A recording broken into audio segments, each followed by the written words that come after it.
Google is a only information, not a knowledge. ती information देणार आम्हीच आहे. म्हणून मी काही काही असे अभंग घेतो की ते गुगलवरही सापडत नाही, ऍप मध्ये सापडत नाही.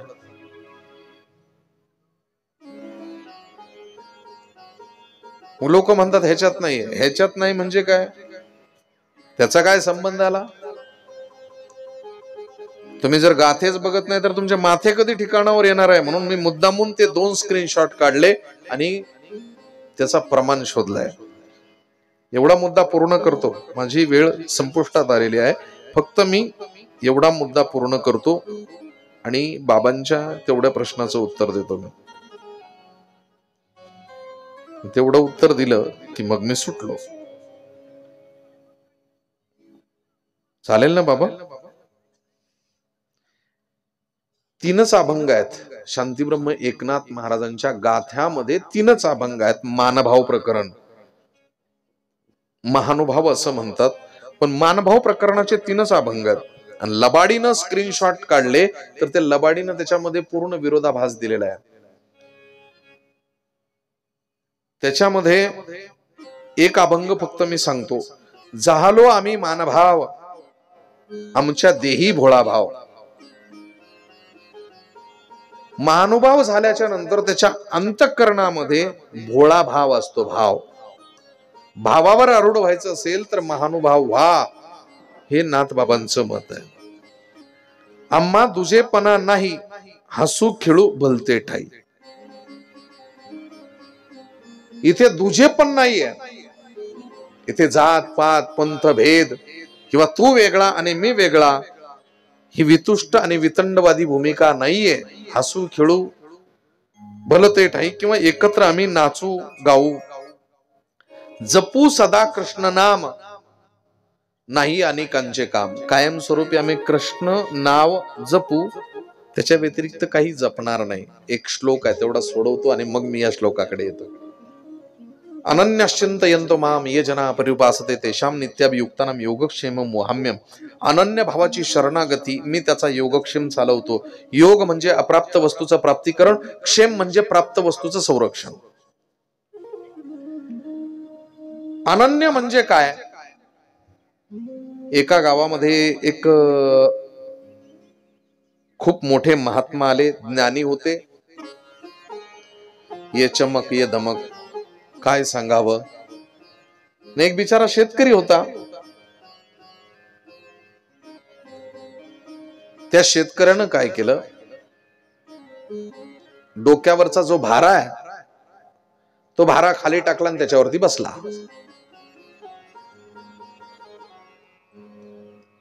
त्या भाऱ्यावरती बसला आणि त्यानं गुरुजीच्या प्रवचनावरती इतका प्रसन्न झाला, गेला आणि गुरुजीचे पाय पकडले. मला मंतर दे बुवा, बुवा मला मंतर दे.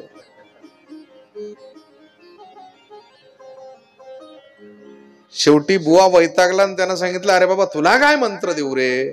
नाही मला मंतर दे. आडबंगाची गाठ पडल्यावर कठीण असतं. शेवटी त्यांनी सांगितलं, काय काम करतो? शेतकरी आहे मी. काय व्यवसाय तुझा? काय घेऊन चालला ह्याच्यामध्ये? काय नाही मला, लसूण मिरची कोथंबिरी, बस दुसरे काय? हा बस तोच मंत्र आहे म्हणले, लसूण मिरची कोथंबिरी, जा जप. गेला लसूण मिरची कोथंबिरी एवढा एवढा एवढा एवढा जपला. म्हटला कुठल्या देवाचा आहे? म्हणले भगवान कृष्णाचा. गेला वर्षभर जपला. पाऊस आला. पावसाळ्यामध्ये पुन्हा बुवा गुरुजी आले, पण नदीला पूर आलेला. हा म्हटला मंत्रात एवढी पावर आणि एवढं काय घेऊन बसलं? शेपटाला धरून गाईच्या जर स्वर्गात जाता येतं तर असं का नाही? यानं एक चादर घेतली, ती पाण्यावर अंतरली आणि मग म्हटला लसूण मिरची कोथंबिरी, चल ग चादरी चल पैलतिरी. पाहू नका माझ्याकडं. चादर गेली पाण्यावर तरून. चादर पलीकडे गेली. सगळ्यांनी सांगितलं, अरे तू पलीकडचा गावाचा ना? म्हणे हो. आला कसा? म्हटलं चादरीवर. काय बोलतोस? गुरुजी पर्यंत बातमी गेली, तुमचा एक शिष्य आहे, तो एवढा सिद्ध झालाय की चादर पाण्यावर तरंगते आणि तो पाण्यावर चालत येतो. गुरुजी आले, म्हटले दाखव चालवून. त्यानं सांगितलं, हो गुरुजी. चादर अंतरली पाण्यावर. लसूण मिरची कोथंबीर चल ग चादरी चल पैलतिरी, चादर पैलतिरी गेली. गुरु म्हणाले एवढा पॉवरफुल मंत्र आहे, मलाच माहिती नव्हता. चूक झाली का काय माझ्याकडून? म्हटले मला घेऊन चाल आणि बसा ना गुरुजी. गुरुजी उभे राहिले. लसूण मिरची कोथंबीर चल ग चादरी चल पैलतिरी, चादर पैलतिरी गेली. अलीकडे आले. म्हटले तू माझा पटशिष्य आहे, मला माहितीच नव्हतं माझ्या मंत्रात एवढी पॉवर आहे. माझ्याच नाभीत कस्तुरी, मी इकडे तिकडे बोंबलत फिरतोय. हो, तुमचा मंत्रच तेवढा पॉवरफुल आहे. अच्छा बेटा, तुझं कल्याण होईल. आता मी एकटा जाऊन येतो.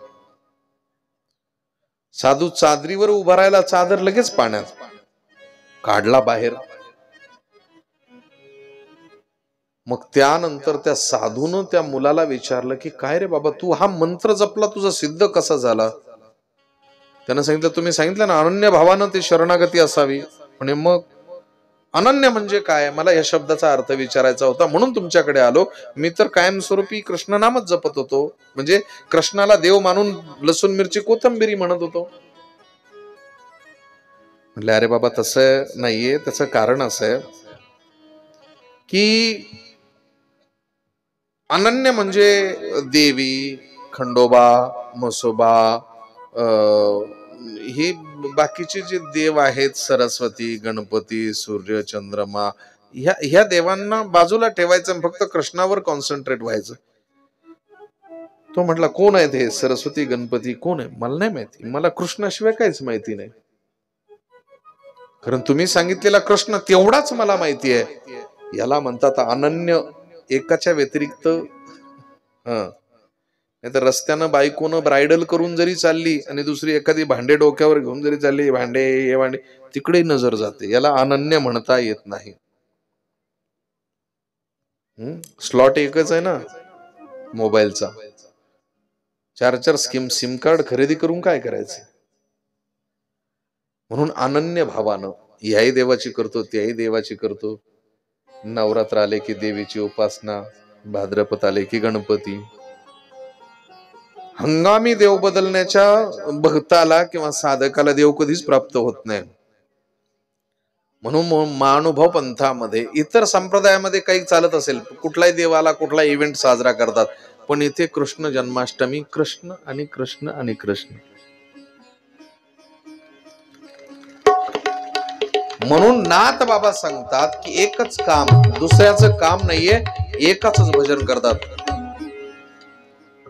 गोविंद मेरो है, गोपाल मेरो है, गोविंद मेरो है, गोपाल मेरो है, गोविंद मेरो है, गोपाल मेरो है, गोविंद मेरो है, गोपाल मेरो है.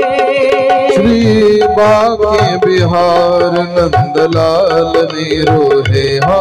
श्री बाके बिहारी नंदलाल मेरो है. हो श्री बाके बिहार नंदलाल मेरो है. श्री बाके बिहारी नंदलाल मेरो है. गोविंद मेरो है, गोपाल मेरो है, गोविंद मेरो है, गोपाल मेरो है. मला वाटतं तुम्हाला आळस आला असेल ना, एवढ्यांना चहाला द्यायला पैसे नाहीये माझ्याकडे, तुमचा आळस घालू आपण. आता मी म्हणेल माझ्या पाठीमागे